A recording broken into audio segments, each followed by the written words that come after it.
सभी को मेरा नमस्कार। जैसा कि आज का विषय है कि समाज में समता और समरसता लाने में गांधीवाद विचारीय आदर्श। जी हाँ, मैं बिल्कुल गांधी जी के विचारों से सहमत हूँ। गांधी जी के विचार आज भी उतने ही प्रासंगिक हैं जितने कि वर्तमान परिप्रेक्ष्य में हुआ करते थे। गांधी जी के विचारों के मुख्यतः दो स्तंभ हैं, पहला सत्य और दूसरा अहिंसा। परंतु मैं अहिंसा के साथ शुरुआत करना चाहूँगा।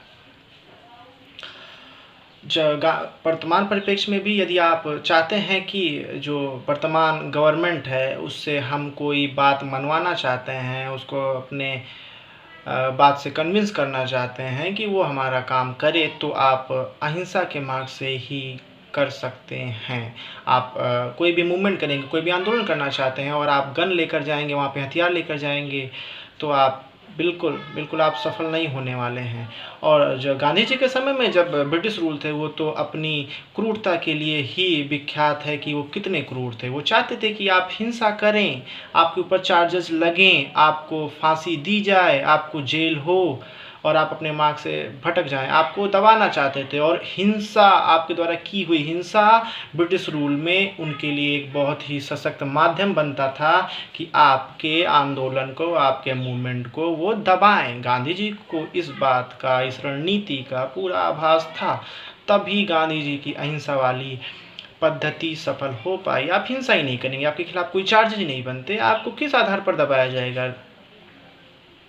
गांधी जी उसी प्रकार से जो उस टाइम पर, उस समय पर द्वितीय विश्व युद्ध, प्रथम और द्वितीय विश्व युद्ध भी चल रहे थे। गांधी जी भी इसके अत्यंत खिलाफ थे और अंत में सबको पता है कि क्या हुआ। और दूसरी बात जो है सत्य, ट्रुथ। जी हाँ, ट्रुथ से देश का विकास होता, इतना अच्छा विकास होता, इतना चमत्कारिक विकास होता कि उसकी कल्पना भी करना मुश्किल है। आप ज़रा सोचिए कि जो भी राजनीतिक पार्टियां आती हैं, अपने मैनिफेस्टो में जितने वादे करती हैं, अगर सभी वादों पर 100% पूरी तरह से खरी उतर जाएं तो देश का कैसा विकास होगा। जी हाँ, चमत्कार होगा। आप सोचिए, जितने भी नेता, जितने भी ब्यूरोक्रेट्स अगर सभी ट्रुथ के साथ रहें तो चमत्कार ही होने वाला है इस देश में, और कुछ नहीं तो सभी बातें एक दूसरे से इंटररिलेटेड। डेवलपमेंट ट्रुथ से ही हो सकता है। गांधी जी ने कहा था कि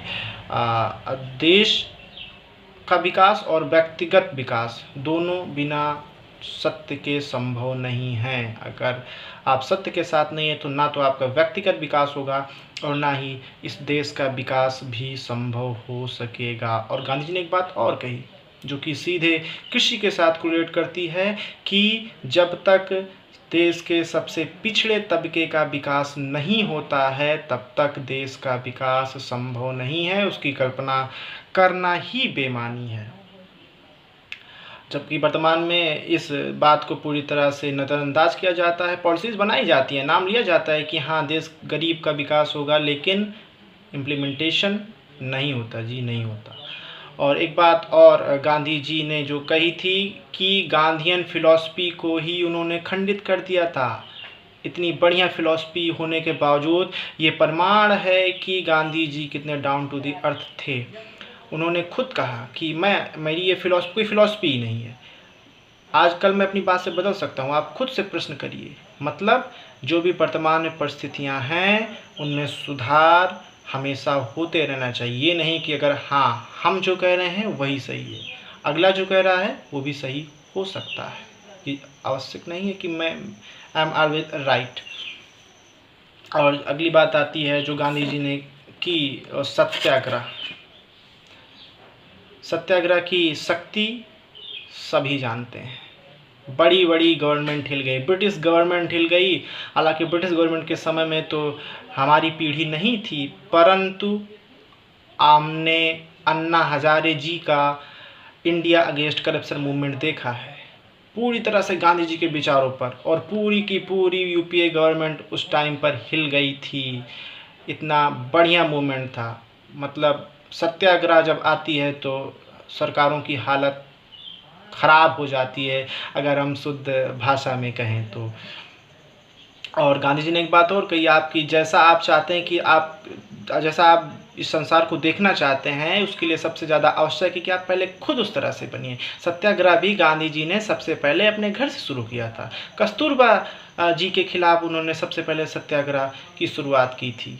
जी हाँ, हिंसा नहीं की, उन्होंने अपनी पत्नी को मारा पीटा नहीं। घरेलू हिंसा भी आज एक बहुत बड़ा मुद्दा है देश में, कि जो जिससे कि महिलाओं को प्रताड़ित किया जा रहा है। कल जैसे कि विमेन एम्पावरमेंट पे निबंध प्रतियोगिता भी हुई है, उसमें भी घरेलू हिंसा का मुद्दा कई लोगों ने बहुत बढ़ चढ़ करके उठाया है।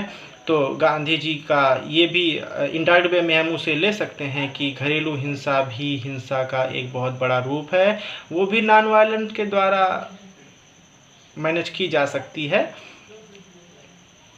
तो ये खैर शादीशुदा लोगों के लिए ज़्यादा अच्छी बात होगी कि वो घर में हिंसा न करके नॉन वायलेंस गांधी जी का रास्ता अपनाएं। और हाँ, गांधी जी के विचार कोई अपने उनके खुद के विचार नहीं है। उन्होंने पर जो उस समय ग्रंथ उपनिषद थे, उनमें सारी बातें लिखी हुई थी। उन्होंने उसका प्रयोगात्मक रूप देश के सामने, संसार के सामने ला करके प्रस्तुत किया, जिससे कि लोग उसे सरल भाषा में अपना सके। जैसे कि सत्यमेव जयते, पूरी फिलॉसफी गांधी जी की सत्य पे आधारित है। सत्यमेव जयते मंडूक उपनिषद में लिखा हुआ है, सीधी सीधी लाइन, वही बात तो गांधी जी भी बोल रहे हैं। लेकिन हाँ, उन्होंने उसका इम्प्लीमेंटेशन किया कि ये कितना ज़्यादा पावरफुल है।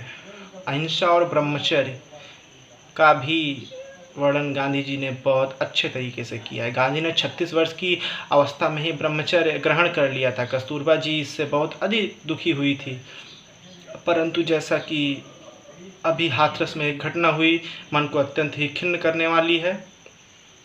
गांधी जी के देश में ऐसा बिल्कुल अपेक्षित नहीं है। बहुत अधिक संवेदनाएं हैं उस परिवार के लिए हमारे मन में। हालांकि संवेदना नहीं, हमारे समाज को सीखना होगा। प्रत्येक समस्या का समाधान गांधी जी के विचारों में है। यदि ब्रह्मचर्य की बात, थोड़ी ब्रह्मचर्य की शिक्षा हमारे समाज, संसार, परिवार में दी जाए तो शायद ऐसी घटनाएं हमारे देश में ना हो। परंतु यदि आप ब्रह्मचर्य की बात भी कर लें अपने परिवार में, तो सबसे पहले आपके माता पिता ही दुखी हो जाते हैं कि अरे हमारा बच्चा क्या करने जा रहा है। हालांकि ब्रह्मचर्य का रास्ता इतना आसान नहीं है। आपके बॉडी हार्मोन्स आपको चीज़ें करने नहीं देते हैं ये चीज़ें, लेकिन फिर भी संस्कारों में बहुत बड़ी शक्ति होती है, वो आपसे कुछ भी करवा सकते हैं। और आखिरी में हम चाहेंगे कि समरसता और समाज में समरसता बिना अच्छी अर्थव्यवस्था के संभव नहीं है। अगर लोगों के पास पैसे नहीं है, खाने के लिए चीज़ें नहीं हैं, तो जी नहीं, ये सब बातें बेईमानी होंगी। गांधी जी भी इस बात को बहुत अच्छे से समझते थे।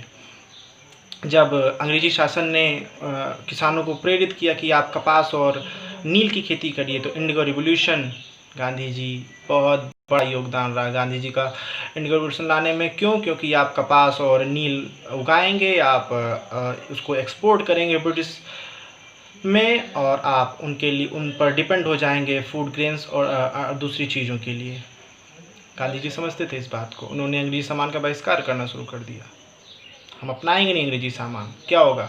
खुद के लोगों को रोजगार मिलेगा, देश समृद्ध होगा। आज भी जब इंडिया चाइना कॉन्फ्लिक्ट हुआ, तो सीधे सीधे गांधी जी के विचार ही आज भी आदर्श बनकर हमारे सामने आए, और हम बाध्य हुए कि उन्हीं के विचारों पर चलकर हम नॉन कोऑपरेशन को ही फॉलो करें। चाइनीज़ सामानों को बंद कर रहे हैं, उनके जो एप्लीकेशंस है उनको बैन कर रहे हैं। तो चाहे वर्तमान परिवेश हो, छोटी से छोटी, बड़ी से बड़ी चीज़ें ले करके भारत देश के लिए गांधी के विचार हर एक परिप्रेक्ष्य में 100% सही हैं।